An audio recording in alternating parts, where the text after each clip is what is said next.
So in this video, I'm going to share a little bit of my story, where I started, where I am now, so you guys can get to know me a little bit.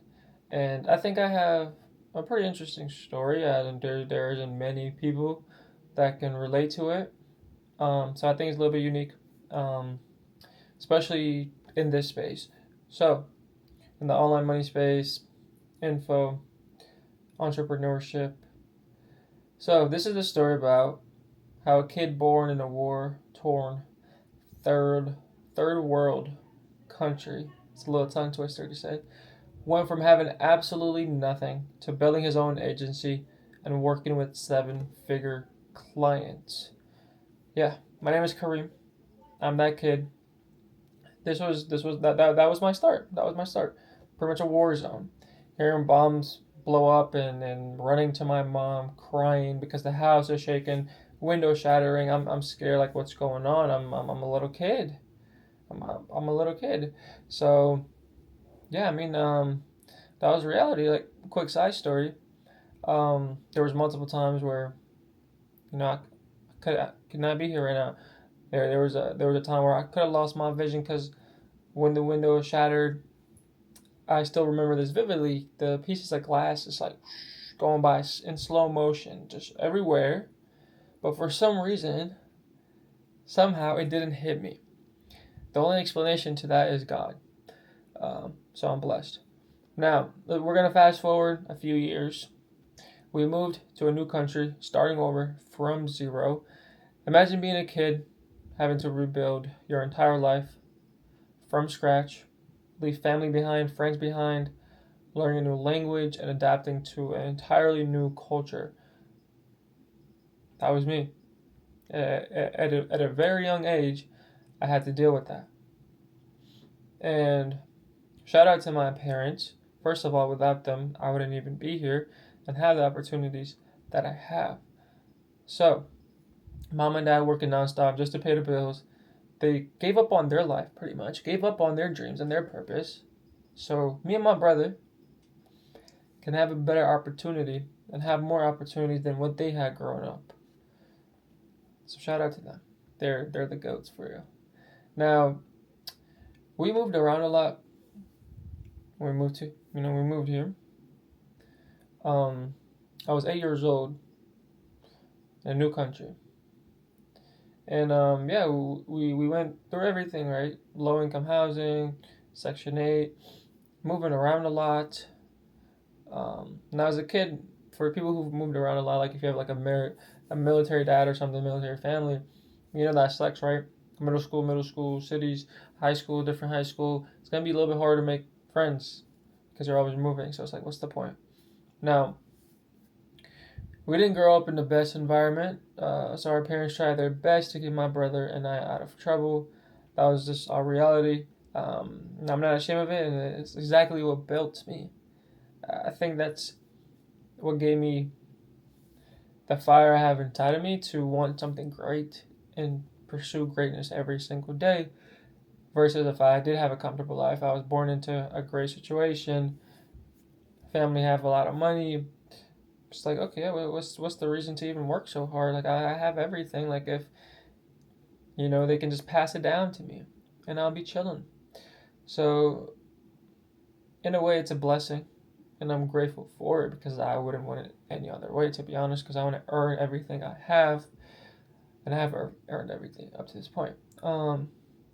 So, quick side story too. When I was in middle school, young me, right, like what, 11 or something, 11, 12 years old, playing street ball with grown men in their 20s and 30s. Street ball, I'm the young dude out there getting it, playing with these old heads and competing and doing great. And then on the side, there's people smoking weed, drug dealing, whatever they're getting into. Honestly, I was there to hoop and get better because I know if I play people older than me, it'll just naturally make me better. Bad little side story. I didn't grow up in the best situations, but I always had my head straight. I was always locked in. Never got distracted. In any of that, I have older brothers, and we're like complete opposites of each other. he had troubles with that, and my parents had to be more on top of him. Me, like, I was locked in. All I cared about was basketball. um, so yeah, skipping to high school, I had good grades. I decided to skip college. I mean, I graduated high school with honors, and yeah, I mean, I'm a long term type of person. I always like to think into the future to see if the decision I'm going to make now does it even make sense? Is this even what I want for my future self? And the answer was no. And I took the harder path. I knew if I went down the route of going to college, I'll just end up, after graduating, just working a 9 to 5, and and after graduation, yeah, I'll just be trapped. I would also be trapped while I'm in college, because all I'm gonna have to do is just schoolwork, and then if it's a big college, you can go to games and parties and all that. So you really don't have time to learn about yourself and try different things. So it's a huge disadvantage for a person like myself. But obviously, if you know what job you want, and you know that requires a degree, then go to college. That's the best path for that situation.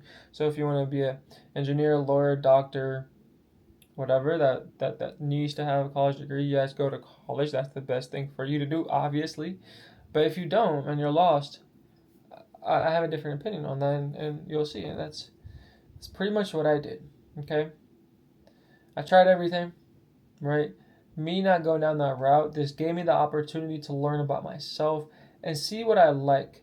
Instead of trapping myself in college, in the college system, in the school system, wasting 4 years, another 4 years of my life. I wouldn't say high school is a waste, because you do need a high school education at least. But yeah, I didn't want to get trapped in that system for 4 years doing schoolwork and putting yourself in all that financial debt. And I just tried just about everything that caught my attention to really learn about myself, what I like, what works. And a lot of it didn't work, mainly because maybe I didn't fully commit to it, because back then I didn't really know about having a mentor, or also I didn't have a lot of money for these businesses to succeed. So I tried trading. Obviously, I wasn't trading with a lot of money. I did not have a mentor. I was just like in a signal group. I don't know what I was really doing at that point, right? I tried social media. That did good, but that doesn't make you money, because back then building a personal brand wasn't really a thing. It was more being an influencer, and yeah, most influencers are broke. I tried building clothing brands multiple times. I tried Etsy dropshipping, and a few other business models. Most of them didn't work. The trading, the social media, the Etsy, and a few other ones, I never really invested into a mentorship or anything expensive. I was just trying it on my own. And the clothing brand stuff, I did invest into a mentor, but really running a fashion brand and to be successful in that space is the hardest business. Literally the hardest business in the world to be successful in. And that's a fact. Next. Obviously, I kept going. There's really no other option. Like, what? Giving up and going to college and hating my life and not fulfilling my God-given purpose. There's no giving up. Not especially not where I come from and the little bit you heard about my story. Now, from like where I started. Then I found the info space and everything changed, right?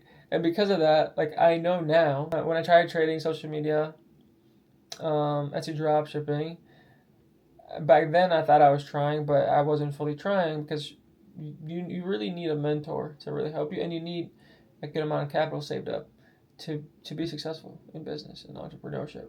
And I didn't have neither of those. So, yeah. But yeah, info space.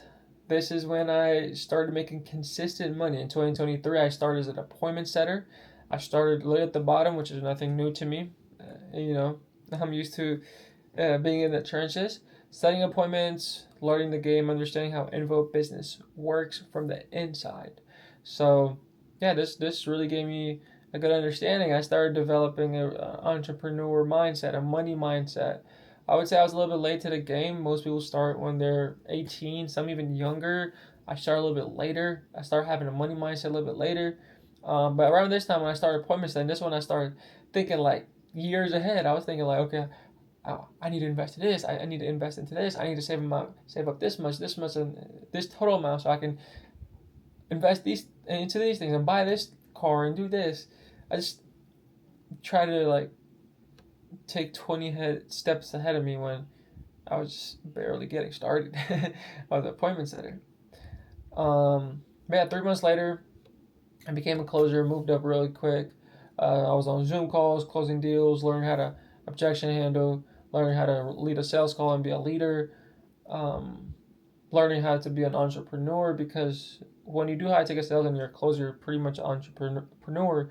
And I say this all the time: the closers who treat closing like their own business are the ones that make the most money. So I learned that it was pretty much like my own business.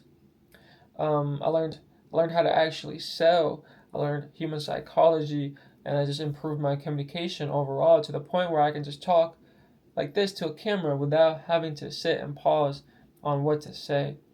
Now, from there, I moved up to uh, a management role, so I was a closer plus sales manager, doing both at the same time.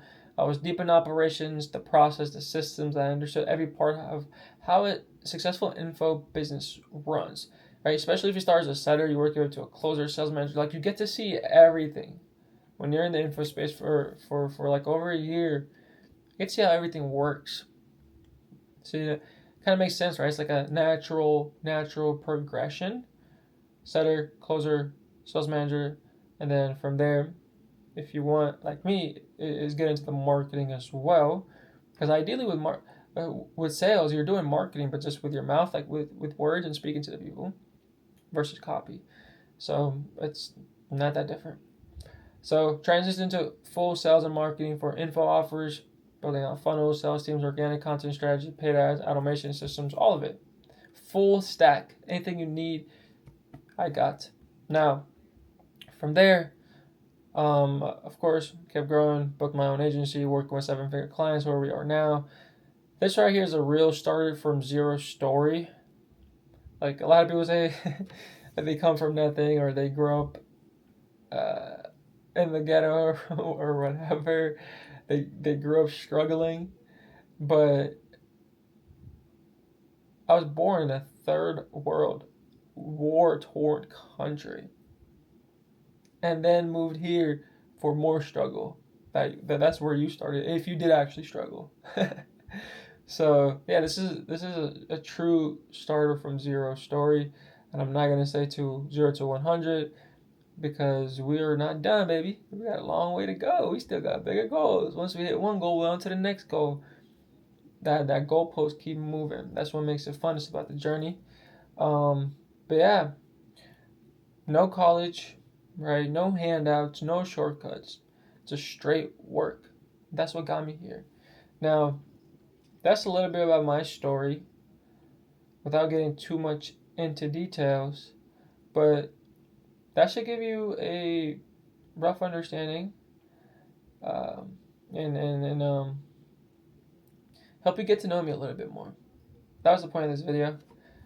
But yeah, appreciate you watching. I'll see you in the next one.